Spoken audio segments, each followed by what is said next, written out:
दामोदर भैया, अगर अहीर का लठ ही कलेक्टर के बराबर होता है तो आप इधर से उधर क्यों भटक रहे हैं भैया? उसी लठ को ही दे देते आगे।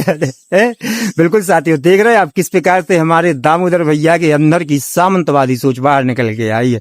बिल्कुल साथियों, इसीलिए तो संविधान का निर्माण हुआ था कि जिससे लोगों को बताया जा सके कि लठ लठ होता है, कलेक्टर कलेक्टर होता है। और हमारे यादव समाज के लोगों को भी समझना पड़ेगा भाइयों कि मतलब हमें अपने लठ को नहीं बनाना है कलेक्टर, हमें स्वयं कलम किताब की ताकत को समझकर स्वयं को कलेक्टर बनना है।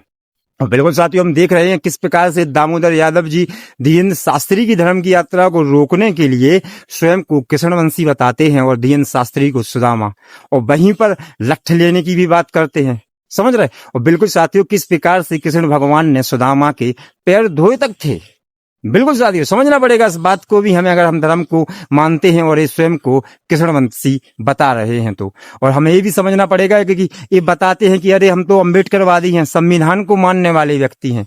समझ रहे किस प्रकार से साथियों इन्होंने धीरेन्द्र शास्त्री के ठठरी बांधने के अर्थ को समझाया, और ये स्वयं अपने मंच से भाषण में समस्त यादव समाज को दुष्ट बोल रहे हैं। यारे यादव दुष्टो, समझ रहे? दुष्ट का मतलब होता है पापी, विधर्मी, बदमाश, चोर, नीच। समझ रहे? तो ये इनके संवैधानिक शब्द हैं, समझना पड़ेगा। बिल्कुल साथियों, हमारे जो SC ST वर्ग के भी भाई हैं उन सभी को मैं बता दूं कि SC ST वर्ग ऐसा नहीं है भाई, मैं बिल्कुल इन्हीं के बीच में रहने वाला व्यक्ति हूं। सभी लोग नहीं है कि कोई आरक्षण का सभी बिल्कुल कमा खा रहे, सरकारी नौकरी सबको है भाई। सभी लोग अपनी मेहनत से कमाने खाने वाले व्यक्ति हैं, अपने स्वाभिमान का जीवन जीते हैं।